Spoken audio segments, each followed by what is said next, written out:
Muy bien, estamos listos para la entrevista. Nos acompaña Alonso Cárdenas, él es docente de la Escuela de Ciencia Política de la Universidad Antonio Ruiz de Montoya. Le damos la más cordial bienvenida. ¿Qué tal, Alonso? Muchísimas gracias por la invitación, muy buenos días. Buenos días, gracias a ti por acompañarnos. El día de hoy vamos a hablar de algo muy interesante, por supuesto, un concepto que no debe ser nuevo, que es bastante conocido, pero vamos a dar detalle en la información y a revisar un poco también la historia sobre nuestra democracia. Vamos a hablar sobre la democracia representativa y la democracia directa. En principio, Alonso, te pediría clarificar un poco el concepto base.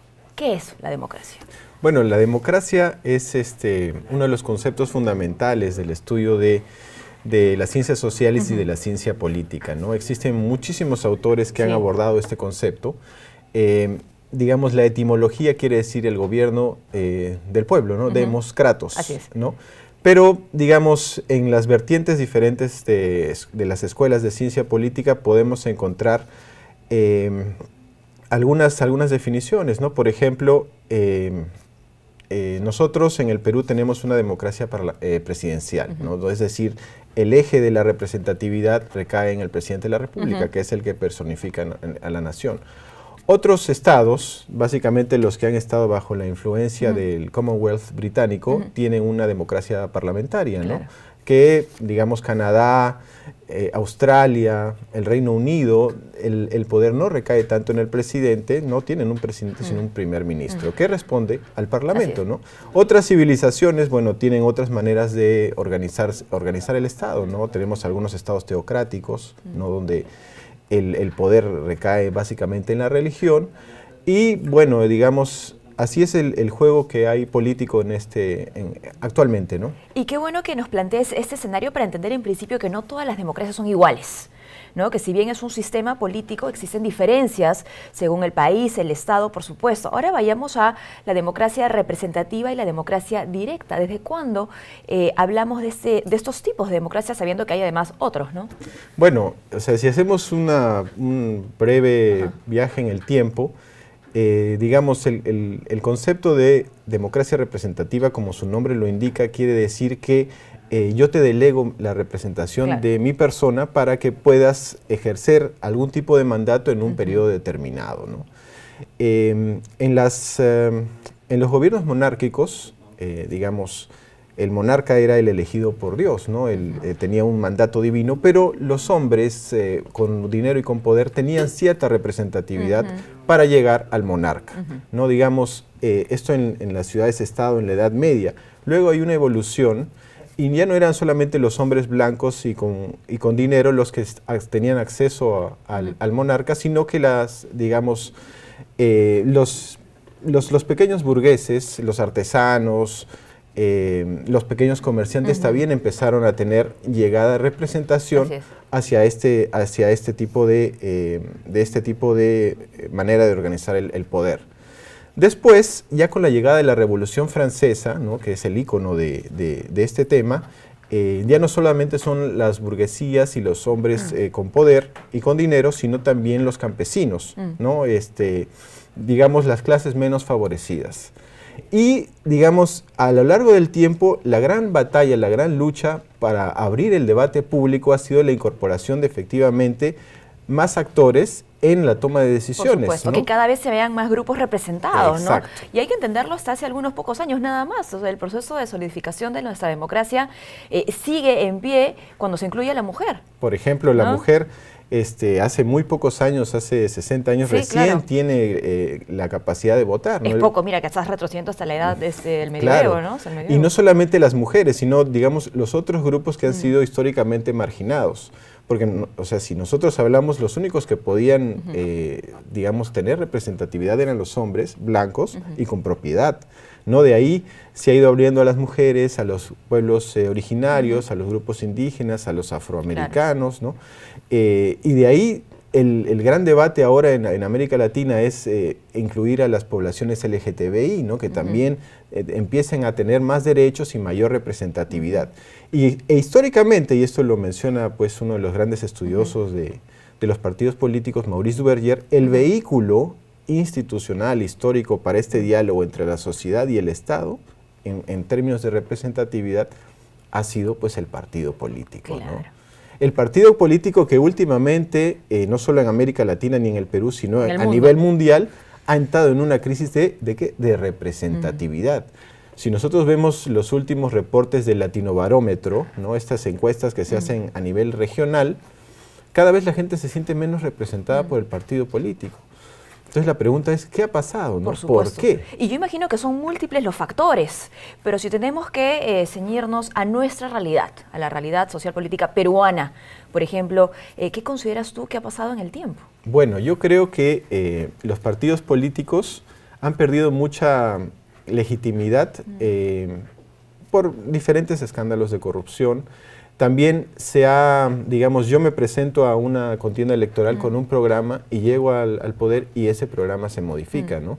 Otro de los aspectos claves que se han estudiado mucho es el tema de la desigualdad, ¿no? Yo tengo todos los derechos en el papel, pero en la vida real no los tengo, ¿no? ¿Cómo vivo yo la democracia? ¿No? Entonces ahí viene el gran debate, creo yo, del siglo XXI, que va a ser... Nosotros nos hemos, y esto es algunos estudiosos como Robert Dahl, por ejemplo, ¿no? Nosotros nos hemos quedado en una democracia de procedimientos y no hemos dado el tránsito a una democracia de contenidos. O sea, el procedimiento quiere decir elecciones cada 5 años, transparentes, con observadores internacionales, ¿no? Justas, etcétera. Yo emito mi sufragio y se acabó. Pero la democracia, en realidad, es mucho más que eso, ¿no? O sea, no es solamente el procedimiento de votar cada 5 años o cada 6, sino que esa democracia tiene que darme resultados a mí como ciudadano.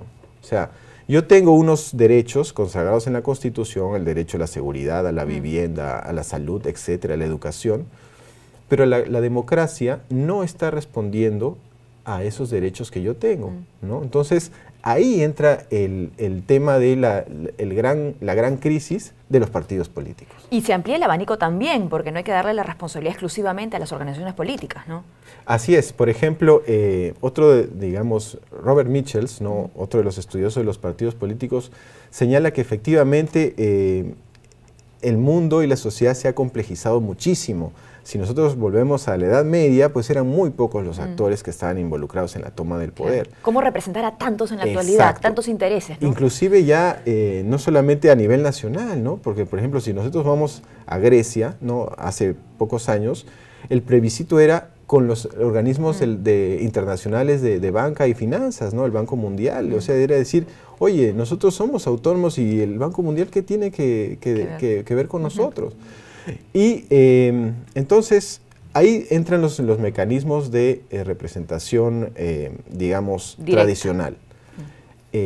Luego tenemos los mecanismos de democracia directa, ¿no? Que, digamos, son cuando ya el ciudadano ya no quiere que, digamos, tú me representes, sino actuar directamente en el proceso de toma de decisiones. Quiero tomar una decisión sobre tal tema, un referéndum, por ejemplo. Por ejemplo.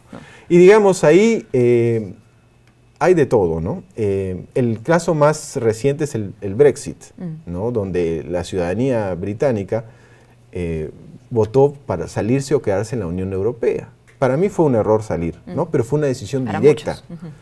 Pero también tenemos, digamos, plebiscitos que han tenido elementos muy positivos, ¿no? Pienso, por ejemplo, en Chile, en la década de los 90, para decidir si Pinochet se quedaba o salía del poder.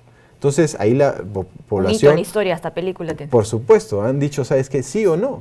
Y ha sido una capacidad que ha tenido la sociedad para tomar una decisión respecto a un tema muy específico de democracia directa. ¿En nuestro país estamos, por ejemplo, entonces en una democracia representativa con mecanismos de democracia directa?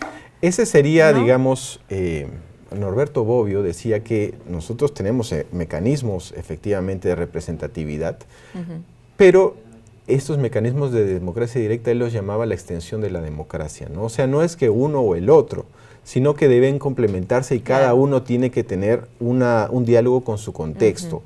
O sea, nosotros hemos hablado del caso británico, el caso chileno, ¿no? Que han dado resultados distintos, pero con el mismo mecanismo, ¿no?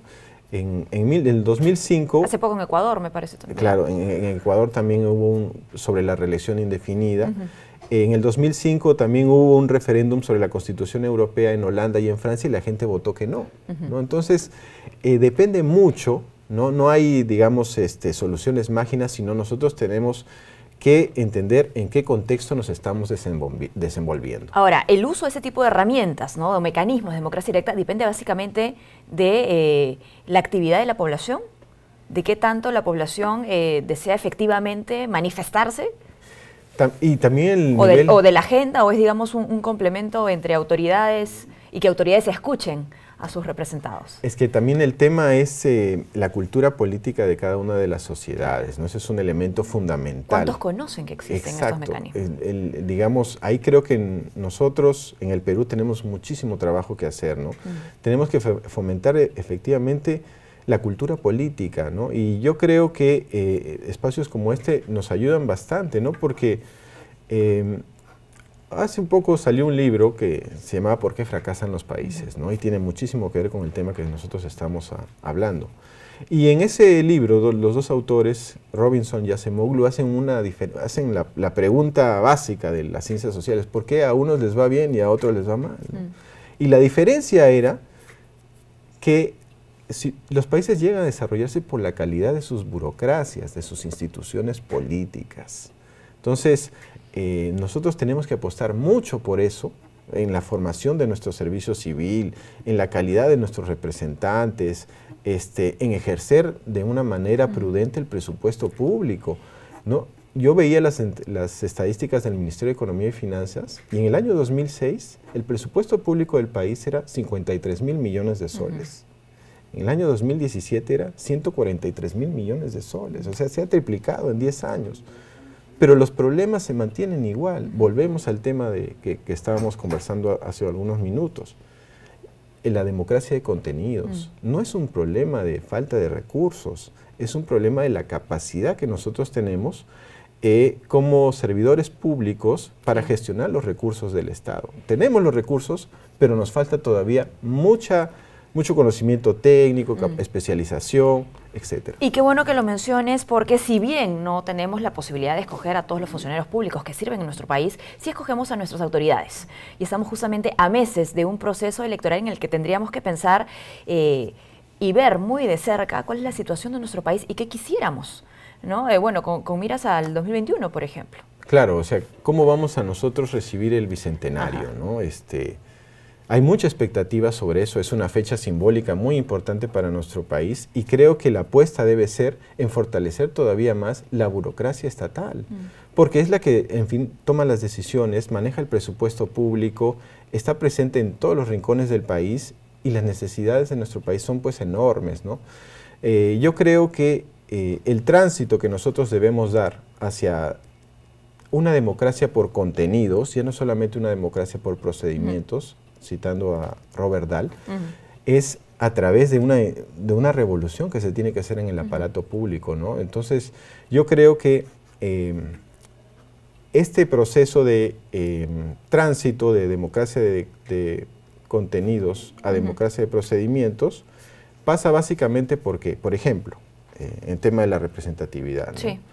Yo estoy a favor de que las autoridades políticas se reelijan, ¿no? Y yo creo que es un error que no se reelijan, porque el aprendizaje de la cosa pública toma su tiempo, ¿no? Y los resultados, resolver problemas públicos es muy complejo, ¿no? O sea, Barack Obama pues ha estado 8 años en el gobierno y todavía ni siquiera pudo resolver el problema, por ejemplo, de las armas, ¿no? Entonces, si nosotros queremos resolver, por ejemplo, un tema terrible en nuestro país, que son, por ejemplo, los accidentes de tránsito, o sea, el gobierno tiene que continuar, tiene que diseñar una política, implementarla, hacerle seguimiento y luego evaluarla, y eso toma su tiempo. Ahora, muchos televidentes se pueden preguntar también por qué esa continuidad necesita necesariamente, ¿no?, que exista o que esté la misma persona detrás, cuando se supone que es un punto importante en la agenda de desarrollo nacional, que tendría que escapar incluso al nombre y apellido de la persona que tenga el poder. Efectivamente, pero volvemos al tema, ¿no? Claro. O sea, por ejemplo, para tú ser primer ministro en el Reino Unido tienes que haber hecho carrera pública, claro, ¿no? Tienes que haber empezado desde abajo, luego ser diputado, estar en la Cámara de los Lores, en la Cámara, claro, ¿no? Y ir subiendo hasta llegar a ser el jefe de tu bancada, ¿no? Acá, como digamos, nuestra fragilidad institucional es muy grande, cualquiera puede llegar a un puesto de decisión sin tener la experiencia de una carrera pública, ¿no? Entonces, por eso es tan importante que nosotros podamos permitirle a nuestras autoridades que efectivamente continúen con un proceso de política, ¿no? Además, si nos metemos a un tema de incentivos, yo soy el gobernante. ¿Cuál es mi incentivo para trabajar de manera correcta? Claro. Que me reelijan para poder seguir trabajando, ¿no? Entonces, yo creo que ahí hay un elemento fundamental que nosotros deberíamos considerar. Revisar. Otro elemento, ya que estás mencionando puntos importantes sobre una posible reforma, que es justamente lo que se promueve también del Jurado Nacional de Elecciones para sistematizar, ¿no?, la normativa electoral. Se ha hablado que en los próximos meses, me parece, bueno, dentro de la agenda de la Comisión de Constitución se vería, por ejemplo, el tema de trabajar bajo 2 cámaras, la bicameralidad. Yo creo que esa es una medida totalmente positiva, ¿no? Totalmente positiva. El Perú necesita una bicameralidad para poder revisar la calidad de los proyectos de ley que se presentan en el Congreso, ¿no? Para que haya un contraste. Por supuesto. No es popular porque la gente va a decir... Como muchas medidas. Claro, va a decir, oye, por favor, más parlamentarios con los niveles de aprobación que tiene el Parlamento, pero es una medida necesaria, ¿no? Y ahí viene la importancia de trascender la popularidad o baja popularidad de tus decisiones y pensar en el país. Ya que hablas de medidas poco populares, pero que podrían fortalecer nuestra democracia, ¿qué piensas sobre el financiamiento a partidos políticos? El financiamiento a partidos políticos tiene que ser un elemento clave para la consolidación de nuestra democracia. El financiamiento público, porque ahora hay hoyos y vacíos negros que nadie sabe de dónde viene la plata que financian a los partidos políticos y luego, una vez en el poder, esos favores se tienen que pagar, ¿no? Nosotros hablábamos de la complejización de la sociedad, ya no solamente estamos hablando de elementos internacionales como el Banco Mundial, sino también la presencia de elementos ilegales, claro, ¿no? La economía informal, la economía ilegal, la minería ilegal, etcétera, que están cada vez financiando más, campañas políticas. En julio de este año son las elecciones en México, por ejemplo, ¿no? Y México pues ha vivido un proceso de descomposición institucional terrible, porque no han tenido la capacidad de fiscalizar de dónde vienen los recursos para financiar campañas políticas. Entonces, ese debe ser un ejemplo para nosotros, un espejo, decir, oye, si nosotros no controlamos el origen de los recursos, podríamos tener muchísimos problemas a nivel institucional. Y por eso que es importante revisar la historia electoral, política de otros países, ¿no? En principio, bueno, no lo hacemos muchas veces con nuestra propia historia, pero siempre hay que mirar adentro y hacia afuera. Nos quedan un par de minutos nada más. Diferentes estudios del extranjero, de Intelligence Economist, me parece, en más de una ocasión han calificado a la democracia en nuestro país como una democracia imperfecta. ¿Bajo qué puntos consideras tú podríamos salir de esta calificación? Bueno, en realidad el primer elemento es, como te decía, la transparencia absoluta de los recursos para financiar campañas políticas. El segundo elemento es fortalecer la carrera pública, ¿no? El servicio civil. Tercer elemento, la bicameralidad, ¿no? Yo creo que eso es un elemento fundamental que nos puede ayudar a tener un mejor debate público sobre las leyes y los procedimientos que se quieren implementar en nuestro país, ¿no? Y yo creo que la reelección de las autoridades es algo también positivo, ¿no? Yo creo que esos 4 elementos pueden ayudar muchísimo a la estabilidad del régimen político, que es lo que al final se requiere, ¿no? Estabilidad. Estabilidad para las inversiones, estabilidad para un montón de cosas, ¿no? Entonces, nuestro país tiene que ser un país serio y estable, mucho más de lo que es, de cara al bicentenario, ¿no? Muy bien, bueno, muchísimas gracias, Alonso, por habernos acompañado por esa conversación. Hemos conversado con Alonso Cárdenas, docente de la Escuela de Ciencia Política de la Universidad Antonio Ruiz de Montoya. Es momento de hacer una pausa. No se muevan, retornamos con mucho más aquí en JN Noticias.